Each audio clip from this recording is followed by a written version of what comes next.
Seorang pelaku kasus pengeroyokan terhadap prajurit TNI di kawasan Kebayoran Baru telah ditetapkan sebagai tersangka. Sementara 8 pelaku lainnya masih diburu. Diduga pengeroyokan dilakukan sekelompok massa yang berjumlah 9 orang.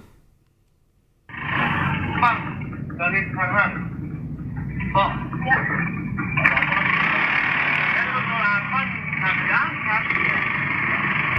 Polsek Kebayoran Baru menangkap 1 tersangka yang melakukan pengeroyokan terhadap seorang prajurit TNI di Jalan Gandaria, Kelurahan Kramat Pela, Kebayoran Baru, Jakarta Selatan.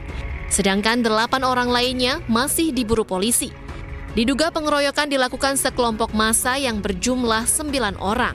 Berdasarkan rekaman kamera pengawas, pengeroyokan bermula saat seorang anggota TNI berinisial DK, 32 tahun, sedang minum kopi di sebuah kedai Rabu dini hari. Tiba-tiba didatangi 9 orang dari sebuah ormas dan menanyakan keberadaan seorang juru parkir.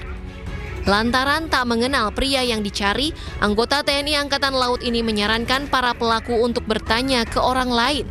Jawaban korban rupanya membuat para pelaku marah dan menganiaya korban dengan senjata tajam. Korban yang mengalami luka memar di bagian wajah akhirnya melaporkan kejadian pengeroyokan ke petugas perintis presisi Polres Metro Jakarta Selatan yang sedang berpatroli. Polisi yang menyisir tempat kejadian perkara kemudian meringkus seorang pelaku yang kini telah ditetapkan sebagai tersangka yang diduga dalam keadaan mabuk. Saat ini pelaku sudah diamankan di Polsek Metro Kebayoran Baru.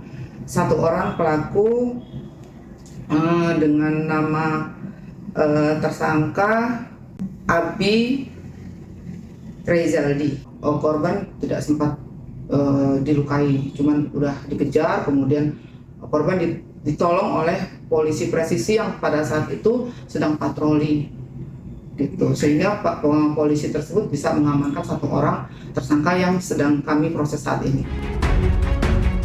Atas perbuatannya, pelaku dijerat pasal 170 KUHP tentang pengeroyokan serta undang-undang darurat dengan ancaman hukuman 10 tahun penjara. Sementara polisi masih memburu 8 pelaku lain dan mengimbau agar mereka segera menyerahkan diri.